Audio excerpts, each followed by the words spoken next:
Hey, how's it going, everybody? WD here, ready to get into your Impact review for October 8, 2014. Now, this show kicked off with a video package highlighting the tag team title fight up until this point. Team 3D, the Hardys, and the Wolves are set to go on in Full Metal Mayhem for the final round of the Tag Team Championship Series. I'm looking forward to this one. I think that this is an excellent feud for the Wolves. The Hardys are well-known wrestlers, very talented in the ring. Age has been kind of a factor to them, but they're still pretty damn good, to say the least. And then Team 3D, or the Dudley Boys. Video package transitioned into a Bobby Roode, Bobby Lashley package. And this was very cool as well. I really like this feud. We'll talk more about that in the Impact review of how much that has advanced. But I'm looking forward to a rematch between these two. This is going to be very interesting.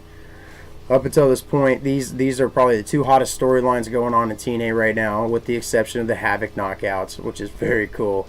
I mean, I really dig Havoc. She's an awesome wrestler. But anyways, Bobby Roode came out, and he said that he's not going to give up going for the title, and that last week he didn't want MVP's answer. He wanted Bobby Lashley's answer. And then he called out Bobby Lashley and said that and demanded his answer. Well, MVP and Kenny King came out and said the answer's still no. Kenny King then whispers into MVP's ear that he's got an idea. MVP says, "That's why you're my boy." Well, the idea was if Bobby Roode can beat MVP and Kenny King at the same time, it's going to be a handicap match later on where he'll have to pin one at a time and get him eliminated, that he'll have his title shot. Bobby Roode accepted, and that's where it left off. Now, they're going to have that match later on in the night. Again, like I'll say, this is probably one of the hottest storylines in TNA right now. I do like Bobby Lashley a lot. As a matter of fact, I'm going to go see him fight MMA here in the next week and a half. It's going to be very, very cool. So, anywho, moving on, they went to a Havoc and Gail Kim flashback. And that was a neat, like I said, I enjoy watching Havoc wrestle. Kim is a very good wrestler too. I mean, I'm not trying to dog her by any means, but this Havoc thing is really hot for TNA.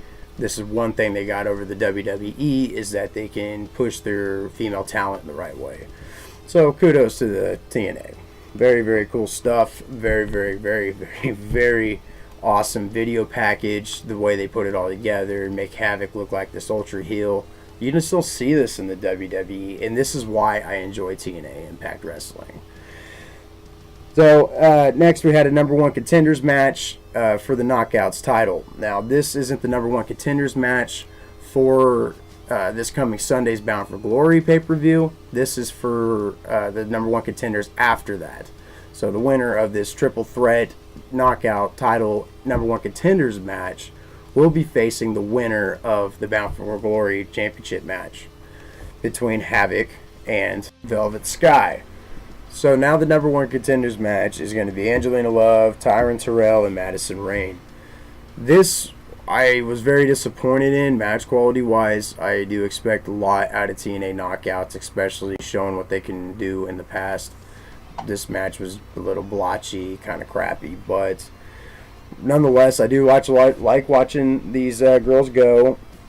Taz made a really funny joke on the ring or on the outside. I don't know if anybody heard it or not, but he said that he never calls a small package in a knockouts match. He always calls them an inside roll. And I thought that was pretty funny because, in package knockouts, yeah, they're kind of dirty compared to the WWE. But anyways, standard match, good though. I mean, these girls do know how to wrestle. Ultimately, Madison will win with a shitty roll-up. Havoc would come out and just, commence to destroy Taryn Terrell, and that was definitely interesting. Gave her a choke slam, squashed her ass, and just making Havoc look like this ultra heel. So, again, cool with TNA, man. They just know how to do that with these girls. And next up, Storm Sonata versus Low Key and Tigre Uno. Low Key, I was expecting a lot of him in this match, but he didn't get tagged in a lot, and that bummed me out. I really like watching this guy go. But this match was mainly for the advancement of the James Storm Sonata storyline. It's pretty cool. I see where they're going with it. I mean, he's got like these two little sidekicks. He's like this mentor to him, and he's getting them to spit shit, and just it's nuts. But I like it. I like it. I like where they're going with it. The match itself was pretty fast paced. Most of these guys are former X Division champions.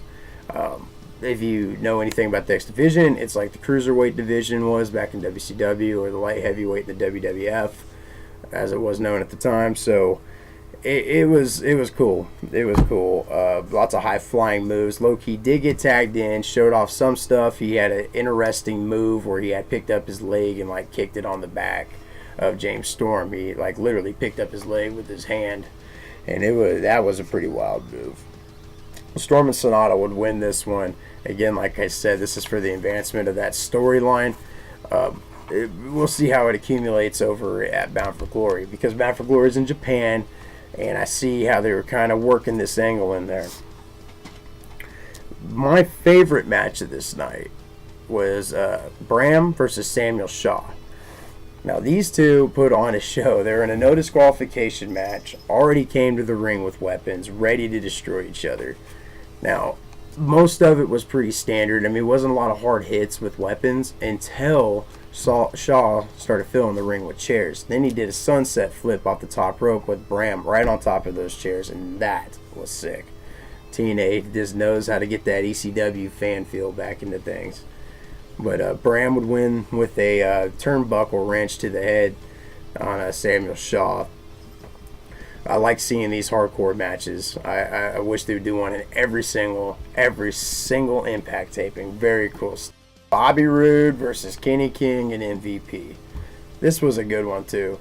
It started out as probably as you would imagine. Kenny King and MVP just went in and just started pummeling Bobby Roode. I like the way TNA does their handicap matches over the WWE. I don't understand in a handicap match the tag-in thing.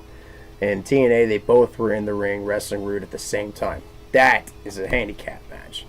I don't know why the WWE has dropped their standards like that, but they beat him down. MVP got cocky, tried to pin Roode with a finger, making the entertainment value stick. Roode did rally for a little bit. He got some hits on MVP and Kenny King. He did get the pinfall on MVP first, and MVP got eliminated. So then it was just left with King and Bobby Roode. They went at it for a good minute or two in a not so memorable spot. And I wouldn't put it in the history books or nothing like that, but still entertaining, I suppose. It was at least wrestling. Better than Gators. But anywho, Bobby Lashley interfered in this one, and he came out and kicked his ass. MVP, Kenny King, and Bobby Lashley. This is what I was talking about the further advancement of this storyline. Since it ended in a disqualification, there's no clear cut whether Bobby Roode will ever get a chance to wrestle for the title again, or if he's going to be able to wrestle Bobby Lashley. So I'm sure next week they'll get into that. Next we had EC3 and Rockstar Spud. This is kind of the snoozer storyline of the TNA right now, but there seems to be a lot of fanfare for Spud. Basically, this came down to EC3 calling him a loser, talking mad shit on him, telling him to come out to the ring, talking into his face, started slapping him in the face, and then pushed him in the face. Spud fell down, and he finally got up and hit EC3. And I guess that's what everybody was waiting for, so pretty cool stuff. I mean, I like it. I like what they're doing with EC3. He was in the WWE NXT program just earlier this year and got let go. I don't know if that's because of budget cuts or if they don't like the guy, but he is a talented wrestler. I haven't seen a whole lot of Spud, just other than a few matches he's wrestled. He seems to be pretty good as well. Small guy, but he seems to be able to get the job done. Not a bad storyline for either one of them to be in the mid-card level at this point. Eventually, I can see both of them being in championship pictures. Spud probably X Division, EC3 probably, tag team with somebody, or World Heavyweight title picture in the future. But we'll just have to see how that goes. So after that, we had the main events. We had the Full Metal Mayhem. This was an awesome part of the night too. It wasn't the best match. I expected more. but there was lots of hardcore action in this one. I love the Hardys. I love the Dudleys. I love what they have done for the industry, and the Wolves are one of my favorite up-and-coming tag teams. The Wolves win the series and retain the tag team titles. Very cool. I knew this would happen. I just knew they needed the Hardys and Team 3D to put them over. And they did it in their style. So kudos to the Wolves, man. You know, they win. They beat the Hardys at their own game. This was entertaining. Hardcore matches tend to go this way. High-flying moves. I can't even explain it all play-by-play or nothing like that, but the thing is if you get a chance, check these guys out. The Wolves are an awesome tag team, and they're the TNA Tag Team Champions now. So, all in all, TNA overall rating this show, I'd give it a 6 out of 10. It'll probably be better than SmackDown tomorrow, but we'll just have to see how that goes.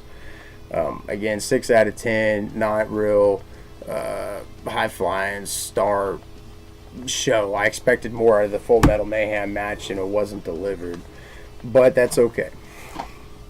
All in all, thanks to everybody. Thanks to all my subscribers out there. I want to give a shout out to Full Review. He's a smokeless tobacco reviewer.